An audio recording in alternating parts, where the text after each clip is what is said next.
There is nothing more important in this world than a story. Stories are more than what I teach in the classroom. Stories are essential to life, and life is made up of stories. Stories are used to communicate, connect, and relate to the world. They show us our past, our present, to guide our future.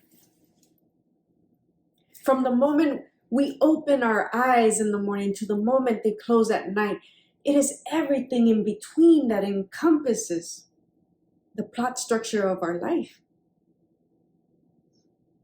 Now, how we relate to the world, how we respond to the world within each turn of the page, that's where we discover our identity. If there's no story, there's no identity, and it is giving the student the ability to harness their story, because every story is important, even the ones that aren't told. I teach argumentative to 10th graders in Texas. I lay down the foundation with the 3 rhetorical appeals: logos, ethos, and pathos. When it comes to lessons, I can give them all the necessary information, facts, data to complete the task: logos.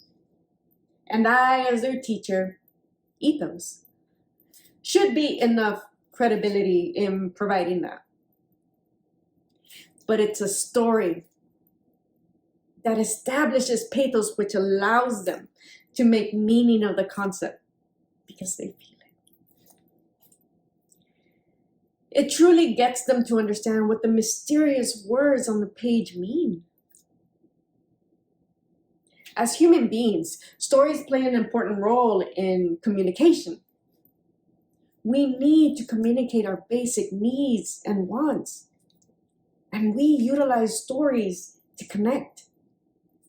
No matter if someone is extroverted or introverted, we need to know that we are not alone and that everyone is on their journey.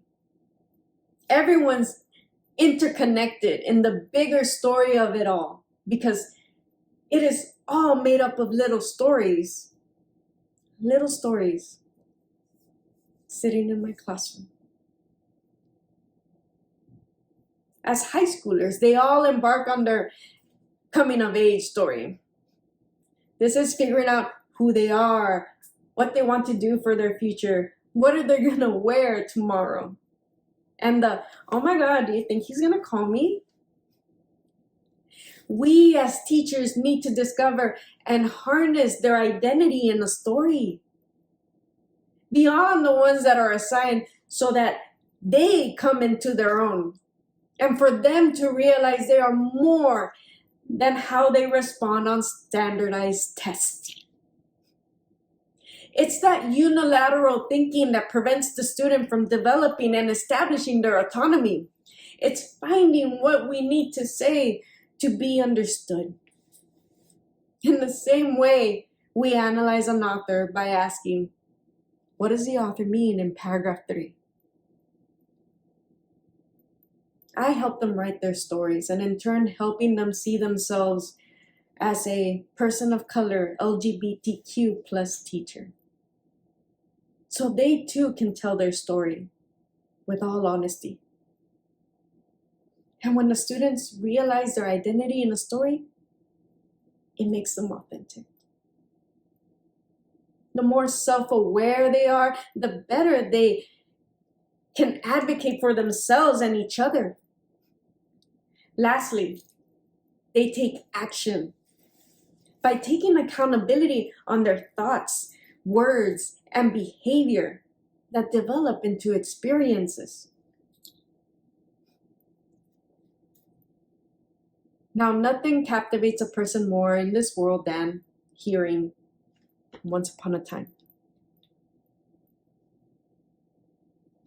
Once upon a time, there was a 36-year-old Latinx LGBTQ teacher from Texas, gathering with fellow teachers, looking to start a conversation and collaborate to empower students in literacy, regardless of language.